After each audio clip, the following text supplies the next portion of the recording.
Samantala, 5,000 senior citizens ang nagrally sa Senado para iapila na isapatas na ang Universal Social Pension na lumusot na sa Kamara.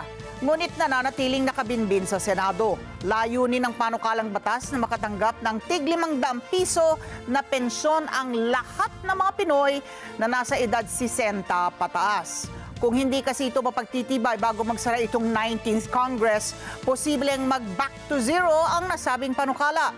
Detalye sa live report ni Mean Corvera. Mean. Ali, personal nga naglabi kanina ang grupo ng mga senior citizen sa mga senador para himukin na ipasa na yung panukalang magbibigay ng pensyon sa lahat ng senior citizen.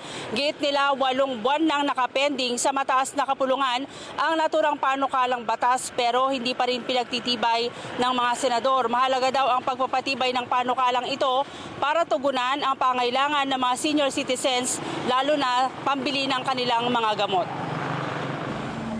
Sumugod sa labas ng Senado ang may 5,000 senior citizens para igiit ang pagsasabatas ng Universal Social Pension na una ng pinagtibay ng Kamara. Pasado na sa mababang kapulungan ng Kongreso ang House Bill 10423 na layong palawakin pa ang masasakop na mabibigyan ng social pension ng gobyerno pero nakapending pa ito sa committee level ng Senado. Sa kasalukuyan naabot lang sa mahigit 4 na milyong Pinoy na umaabot sa 60 taong gulang ang nakakatanggap ng kanilang social pension. Yung magkaroon ng pension ang lahat ng mga nakatatanda. Wala nang pili-pili, wala nang lista-lista, basta lahat 60 years old pataas, mayaman ka man, mahirap ka man, may pension ka man o wala, ay tatanggap na ng buwanang pension pag ito ay naisabatas. Nais ng mga mambabatas na hindi lang mga indigent senior citizens ang makatanggap ng pensyon kundi lahat ng Pilipino na umabot na sa edad na 60. Yan ay bilang pagkilala sa lahat ng senior citizens anuman ang kanilang naging ambag sa lipunan. Kung maaprubahan, naabot sa 7 milyong senior citizens pa ang makakatanggap ng 500 pesos na buwan ng pensyon. Ang proposal namin kasi itong mga indigents na 4,085,000 na tumatanggap na ng 1,000. So ngayon, para lang po makatanggap ang lahat ng mga nakatatanda, nag-umpisa po kami sa 500 kasi yun lang po ang kaya ng budget. So ngayon, ang mga 7 million na hindi pa tumatanggap ng buwanang pension ay tatanggap sila ng 500 a month pero may provision kami na itataas every year.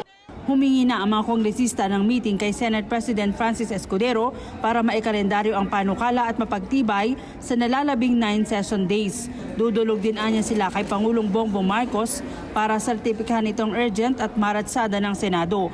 Kung hindi kasi mapagtitibay bago magsara ang 19th Congress, malamang na back to zero ang panukalang batas. Hindi po kasi maaprubahan ngayon back to zero. Pupunta na naman sa Senado, ay sa Kongreso. Baka mahirap na naman po ang proseso. Hirap po kami na nagpa-aproba po sa Kongreso. Hirap na naghanap ng pondo. Ngayon po, dito sa Senado, pinatulog lang nila ng 8 buwan. Sana naman, nakikiusap ang 12 million na senior citizen na ipasana po ninyo, may panahon pa kung gusto ninyo na aprobahan itong Universal Social Pension.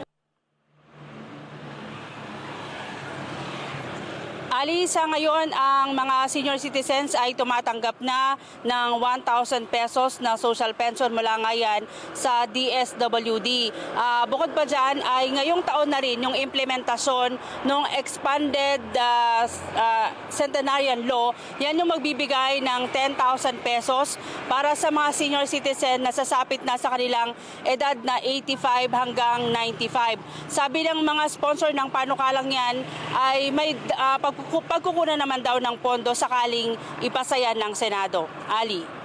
Mean, ano kadahilanan bakit layunin nilang bigyan ng 500 pesos a month pati yung nakaaangat sa buhay? Ali, kasi ang paliwanag nila yan ay bilang pagkilala dun sa ating mga senior citizen. Hindi naman daw lahat ng binibigyan ng pensyon ay mga indigent.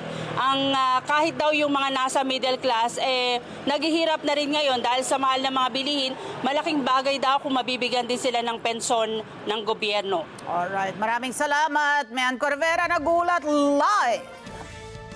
Maraming salamat sa inyo pong pagsubaybay sa Mata ng Agila Primetime. Para malaman ang matatag, matapang at matapat na mga balita, i-follow lamang at mag-subscribe sa @net25tv.